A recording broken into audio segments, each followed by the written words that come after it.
Bismillahirrahmanirrahim. Assalamualaikum warahmatullahi wabarakatuh. Syukur Alhamdulillah kita bisa berjumpa kembali di channel Muhasabah Fiddin. Semoga dengan perjumpaan kita ini dicatat sebagai amal ibadah dan diberkahi oleh Allah Subhanahu wa Ta'ala. Salawat dan salam selalu dan tetap tercurahkan kepada junjungan alam Nabi kita, Nabi mulia, Nabi besar Muhammad sallallahu alaihi wasallam. Allahumma salli ala Sayyidina Muhammad wa ala ali Sayyidina Muhammad. Harapan dan doa saya kepada sahabat semua, saudara semua dimanapun berada yang sedang menonton video ini, semoga Allah Subhanahu wa Ta'ala senantiasa memberikan kesehatan, keafiatan, dipanjangkan umur, dimurahkan rezeki, dimudahkan segala urusan, dan tetap dalam lindungan Allah Subhanahu wa Ta'ala. Amin, Allahumma amin. Sahabat beriman yang dirahmati Allah, ada 15 tanda atau ciri orang yang didoakan oleh malaikat, dan sungguh beruntung bagi orang yang memiliki salah satu tanda tersebut. Karena menurut ulama, para guru kita, malaikat adalah makhluk yang suci sehingga doanya mustajab. Salah satu doa dari para malaikat yang terkenal adalah yang diabadikan dalam Al-Quran surah Al-Ahzab ayat 43. Dialah yang memberi rahmat kepadamu, dan malaikatnya memohonkan ampunan untukmu, supaya dia mengeluarkan kamu dari kegelapan kepada cahaya yang terang, dan dia maha penyayang kepada orang-orang yang beriman.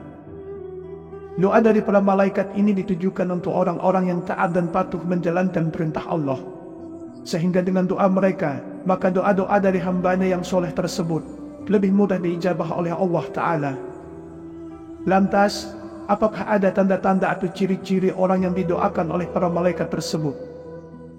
Sahabat beriman, berikut ini 15 tanda-tanda atau ciri-ciri orang yang didoakan oleh malaikat. Orang yang tidur dalam keadaan bersuci. Hal ini berdasarkan hadis dari Imam Ibnu Hibban yang meriwayatkan dari Abdullah bin Umar radhiyallahu anhu, bahwasanya Rasulullah sallallahu alaihi wasallam bersabda, barang siapa yang tidur dalam keadaan bersuci, maka malaikat akan bersamanya di dalam pakaiannya. Dia tidak akan bangun hingga malaikat berdoa, ya Allah, ampunilah hambamu si fulan, karena tidur dalam keadaan suci. Jadi, agar kita ketika sedang tidur pun didoakan oleh para malaikat, sebaiknya kita berwuduk dulu sebelum tidur. Orang yang sedang duduk menunggu waktu sholat. Dasar dari ciri yang kedua ini adalah sebuah hadis dari Imam Muslim yang meriwayatkan dari Abu Hurairah radhiyallahu anhu. Rasulullah sallallahu alaihi wasallam bersabda, tidaklah salah seorang di antara kalian yang duduk menunggu sholat selama ia berada dalam keadaan suci, kecuali para malaikat akan mendoakannya, ya Allah, ampunlah ia, ya Allah, sayangilah ia. Untuk mendapatkan doa ini, sebaiknya kita datang beberapa saat terlebih dahulu ke masjid sebelum azan memanggil untuk duduk menunggu waktu sholat tiba. Orang yang berada di shaf terdepan ketika sholat berjamaah. Hal ini dikatakan Rasulullah Sallallahu Alaihi Wasallam dalam salah satu hadis yang diriwayatkan oleh Imam Abu Dawud dan Ibnu Huzaimah dari Bara' bin Azib radhiyallahu anhu, bahwa Rasulullah Sallallahu Alaihi Wasallam bersabda, sesungguhnya Allah dan para malaikatnya bersolawat kepada orang-orang yang berada pada shaf-shaf terdepan. Sahabat beriman, jadi hendaklah kita bertugas datang ke masjid di awal waktu, sehingga bisa mengisi shaf terdepan ketika sholat berjamaah, baik yang 5 waktu ataupun ketika sedang sholat Jumat. Orang-orang yang menyambung shaf pada sholat berjamaah, maksudnya adalah seseorang yang tidak membiarkan sebuah kekosongan di dalam shaf. Hal ini berdasarkan hadis yang diriwayatkan oleh Ibnu Majah yang meriwayatkan dari Aisyah radhiyallahu anha, bahwa Rasulullah sallallahu alaihi wasallam bersabda, sesungguhnya Allah dan para malaikatnya selalu mendoakan orang-orang yang menjambung shaf-shaf di dalam sholat. Siapa saja yang mengisi bagian shaf yang lowong akan diangkat derajatnya oleh Allah 1 tingkat. Orang yang mengucapkan amin ketika imam selesai membaca surah Al-Fatihah. Orang yang mengucapkan amin bersamaan dengan ucapan malaikat mendapat keutamaan sebagaimana diterangkan dalam hadis berikut ini. Dari Abu Hurairah radhiyallahu anhu, dari Nabi Muhammad sallallahu alaihi wasallam bersabda, apabila imam mengucapkan amin, maka ucapkan amin, karena para malaikat pun ikut mengaminkan. Maka siapa yang bacaan aminnya bertepatan dengan bacaan malaikat, akan diampuni dosa-dosanya yang telah lalu. Hadis riwayat Bukhari. Orang yang duduk berdiam diri di tempat solatnya setelah melakukan solat. Dari Abu Abdurrahman ia berkata, aku mendengar Ali berkata, Rasulullah Shallallahu Alaihi Wasallam bersabda, sesungguhnya jika seorang hamba duduk di masjid setelah melaksanakan solat, maka para malaikat akan berselawat untuknya, dan selawat mereka kepadanya adalah dengan berkata, ya Allah ampunilah ia, ya Allah sayangilah ia. Jika ia duduk untuk menunggu solat, maka para malaikat akan berselawat kepadanya.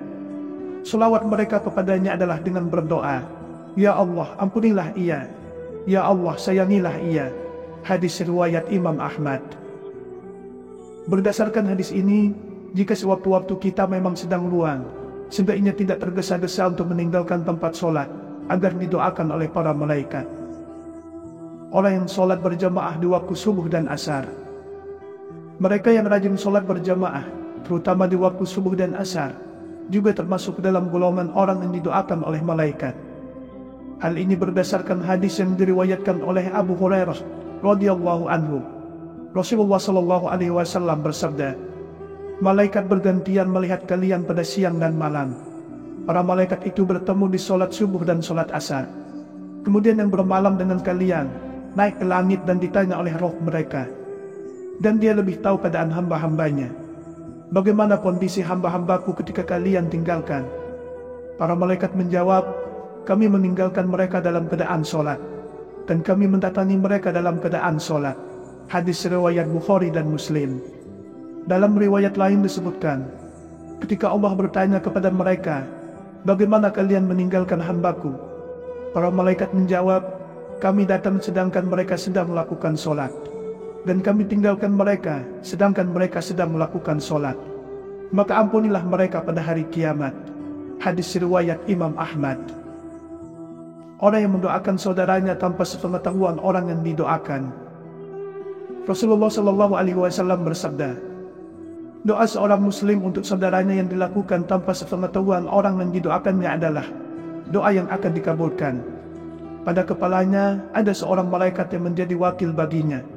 Setiap kali dia berdoa untuk saudaranya dengan sebuah kebaikan, maka malaikat tersebut pun berkata, amin, dan engkau pun mendapatkan apa yang ia dapatkan. Hadis ini diriwayatkan oleh Imam Muslim. Jika kita ingin didoakan oleh malaikat, banyak-banyaklah mendoakan saudaranya ataupun orang dekatnya dengan diam-diam tanpa perlu menceritakannya.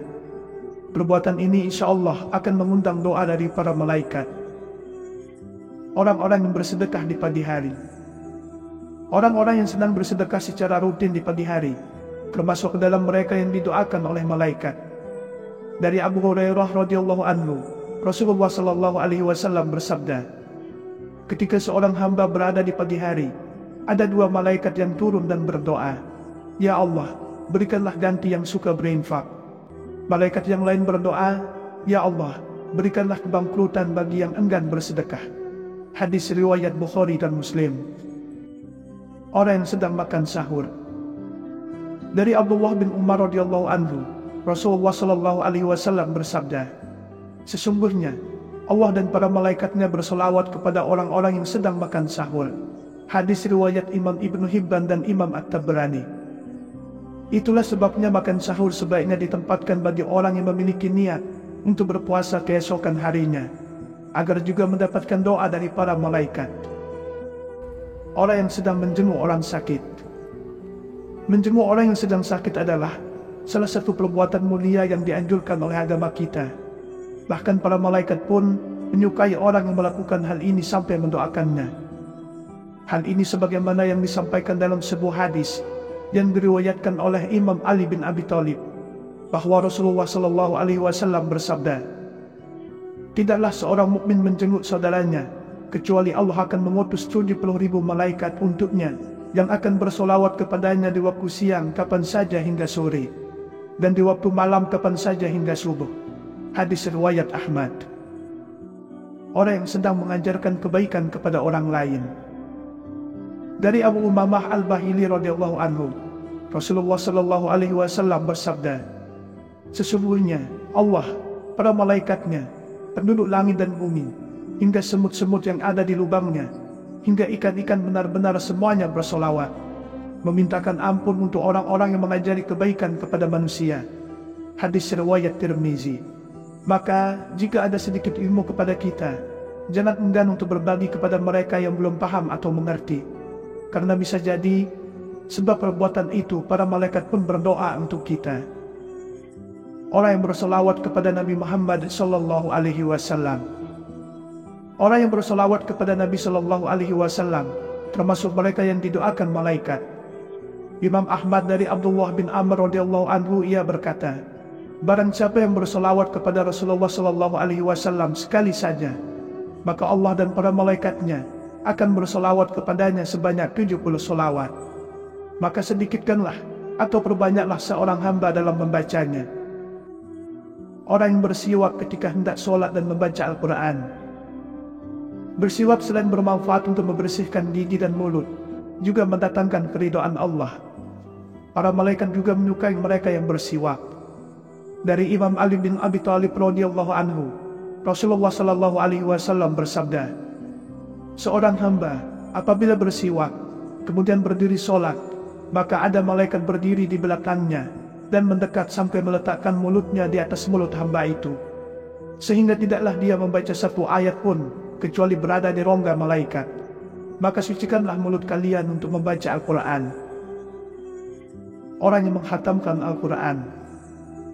Para malaikat juga mendoakan orang yang menghatamkan Al-Quran. Hal ini dikuatkan oleh sebuah hadis yang diriwayatkan oleh Ad-Dailami. Rasulullah sallallahu alaihi wasallam bersabda, ketika seorang hamba membaca Al-Quran pada waktu hatamannya, ada 60.000 malaikat yang ikut membacakan solawat atau mendoakan hamba tersebut. Sahabat beriman yang dirahmati Allah, itulah penjelasan 15 tanda-tanda atau ciri-ciri orang yang akan didoakan oleh para malaikat. Semoga kita termasuk salah satu di dalamnya. Amin ya rabbal alamin.